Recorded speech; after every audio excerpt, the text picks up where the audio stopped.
Olá, amigos alternativos! O Água Santa chegou na final do Campeonato Paulista, já venceu até o jogo de ida da final do Campeonato Paulista. Até o momento da gravação desse vídeo o time ainda não tinha disputado o jogo de volta contra o Palmeiras. E aí, é claro que está todo mundo falando do Água Santa, contando a história do Água Santa. E de maneira geral, acho que todo mundo já entendeu aí, por tudo que os outros sites e TVs mostraram, qual é a história do Água Santa. Um time que era do futebol amador até 2011, se profissionalizou, em 2013 estreou nas competições profissionais do Campeonato Paulista e teve uma ascensão muito rápida. Em 2016 já teve aquela goleada marcante contra o Palmeiras, venceu os outros times principais de São Paulo e agora chega já rapidamente também na final do Campeonato Paulista. De uma maneira geral, essa é a história do Água Santa, mas aqui no Última Divisão, como a gente está sempre falando das divisões de acesso, a gente acompanha há mais tempo esses clubes e tem algumas histórias curiosas que não estão sendo contadas por aí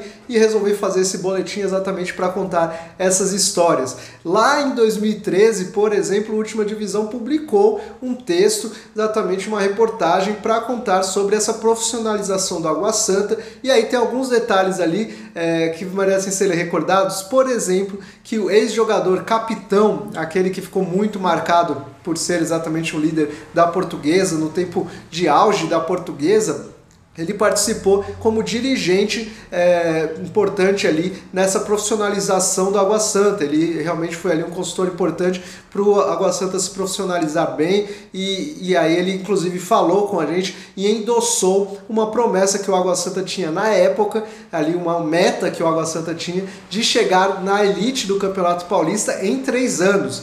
Então isso já chamou muita atenção, foi o principal destaque dessa nossa matéria no Última Divisão, porque era uma ambição realmente muito difícil, né? Difícil um time conseguir isso. É uma promessa muito comum, a gente vê 10 em cada 10 times que surgem novos por aí, fazendo promessas de chegar e fazer e acontecer, mas o Água Santa tinha realmente um projeto e conseguiu cumprir essa promessa, né? Não foi assim sobrando, o time teve dificuldades nas divisões de acesso, não foi assim um time que liderava e tudo mais sempre, né? Mas não chegou nem a ser campeão das divisões de acesso, então teve dificuldades, mas conseguiu subir aos poucos. Em 2013, então, a gente publicou esse texto. Em 2015, eu fiz uma entrevista, eu trabalhava no site Terra, fiz uma entrevista com os presidentes, com os dirigentes do Água Santa ali, e aí abordei uma questão que é muito falada sobre Água Santa. Às vezes as pessoas têm até um pouco de receio sobre o Água Santa, mas já vi algumas matérias tratarem sobre isso, de que o Água Santa é um time financiado pelo PCC, pela facção criminosa, e tem ligação com crime, é financiado pelo crime e tudo mais, tem essa fama. Em 2015 eu perguntei para o presidente do Água Santa sobre isso, e ele me explicou ali, pelo menos na visão dele, de como surgiu esse boato. Ele fala que Diadema é uma cidade que tem fama de ser violenta, e de fato, de acordo com rankings ali de violência, Diadema já apareceu muito mal nesses rankings. E aí ele... É claro que essa violência tem a ver com o PCC, São Paulo inteiro tem a ver com o PCC, e aí ele conta que teve um racha entre diretores, pessoal do futebol de Diadema, porque tinha um Clube Atlético Diadema, de onde o Paulo, o presidente atual do Água Santa, era inclusive um dos fundadores, e aí ele saiu exatamente para fundar o Água Santa, para profissionalizar o Água Santa, e aí isso gerou ali um entreveiro dentro da cidade de Diadema, e pessoas do Clube Atlético de Diadema teriam espalhado esse boato de que o Água Santa tinha saído, tinha pessoas que tinha ligação com o PCC. Na visão dele, foi assim que se criou esse boato, mas ele também se defende, diz que todas as contas do Água Santa são transparentes, conta inclusive que a FPF já deu prêmios de transparência para o Água Santa em comparação com outros clubes, então claro, né, todos os clubes têm que prestar contas ali, e ele diz que o Água Santa teve prêmios de transparência nessas prestações de contas, então realmente o Paulo se defende e nega todas essas acusações de que o Água Santa tem ligação com o PCC.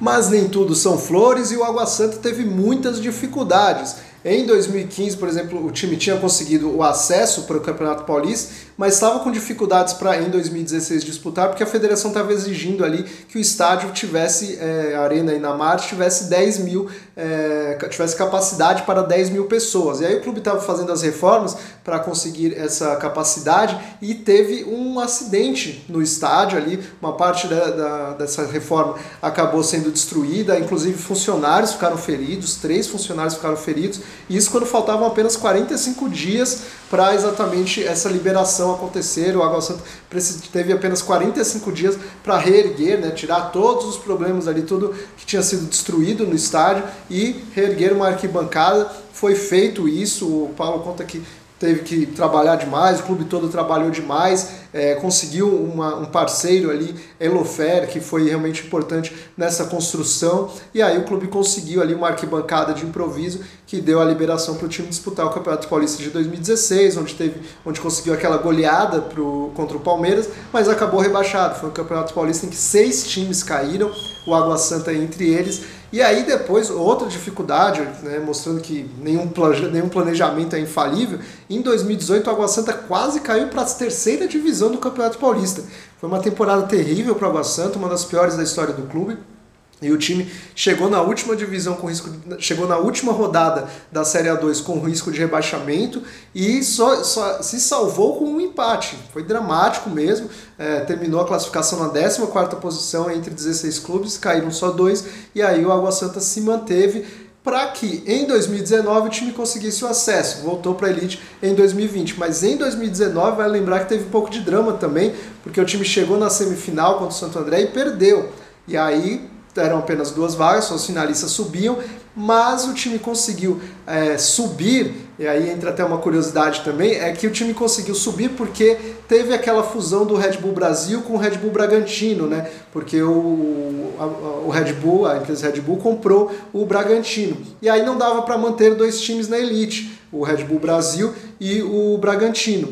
E aí abriu-se então uma vaga e o 3º colocado do Campeonato Paulista da A2, que foi o Água Santa, acabou subindo. E aí, curiosamente, agora no Campeonato Paulista, né, de 2023, o Água Santa eliminou exatamente o Red Bull Bragantino na semifinal do Campeonato Paulista. Agora vamos ver se o Água Santa vai conquistar esse título do Campeonato Paulista. Tem uma curiosidade aí, se o Água Santa conseguir, vai ser o primeiro título da história do Água Santa. Apesar do time ter conseguido esses acessos aí rapidamente, o time nunca foi campeão, como eu disse antes, nunca sobrou, nunca foi campeão na última divisão, na 3ª, na 2ª, nunca foi campeão, tem títulos apenas da época do futebol amador. E se for campeão já vai ser realmente com essa zebra histórica aí, acredito que vai ser a maior zebra da história do Campeonato Paulista. E por fim, quero elogiar uma atitude do Água Santa que foi muito rara, que a gente não vê nos times das divisões de acesso normalmente, e até em times, comparando com times da Série A também, tem coisas aí que a gente não vê. Antes do mata-mata começar, antes das quartas de final, o Água Santa já renovou com o técnico Thiago Carpini com um contrato até fim de 2024. O Água Santa garantiu a vaga para a Série D de 2024 e aí rapidamente a diretoria já renovou, deixando claro que queria contar com o Carpini para a Série D de 2024. Mas tinha um problema nesse meio aí também, que era o fato do Água Santa não disputar competições no segundo semestre. Até tem a Copa Paulista, mas o Água Santa vai optar por não disputar, porque afinal de contas a Copa Paulista só dá vagas para a Série D e Copa do Brasil, e aí o Água Santa já tem essas vagas, então seria só uma competição deficitária para o clube. E aí, sem disputar competições no segundo semestre, o que fazer com o Carpini, né? E aí o Água Santa fez todo um planejamento ali para o Carpini, para ele estudar na Europa, buscar licença da UEFA, e aí ele vai para a Europa agora em maio, volta em agosto, e aí depois vai começar a ajudar o clube a fazer um planejamento para 2024 e para ter melhorias também estruturais ali, de categorias de base, de CT e tudo mais, e o Carpini vai participar de tudo isso. E aí, em 2024, ele treina o time no Campeonato Paulista e na Série D. Esse é o planejamento.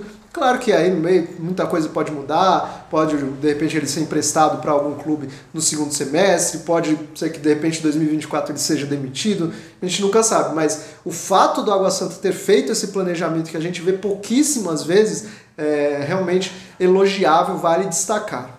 Por fim, quero convidar você a dar uma olhada nos nossos shorts do YouTube, porque lá tem inclusive um vídeo que a gente fez há um tempo sobre o hino do Água Santa. Muita gente está destacando essa história de que o Naldo é uma das pessoas que gravou o hino do Água Santa, inclusive com um cantor gospel, e a gente contou essa história lá atrás, tem uns shorts lá sobre isso, e também outros shorts de curiosidades quentes sobre futebol alternativo. Acompanhe a Última Divisão aí, se inscreva no canal, ative as notificações para acompanhar mais sobre futebol alternativo, veja nosso site, nossas redes sociais, e a gente vai falar muito sobre essas divisões de acesso agora, várias definições importantes acontecendo, rebaixamento, vagas na Série D, vai ter vídeo aí em breve sobre tudo isso, e também começando aí já a Série D, Série C, Série B, a gente vai falar sobre tudo isso, tá certo? Fico por aqui, obrigado, até a próxima.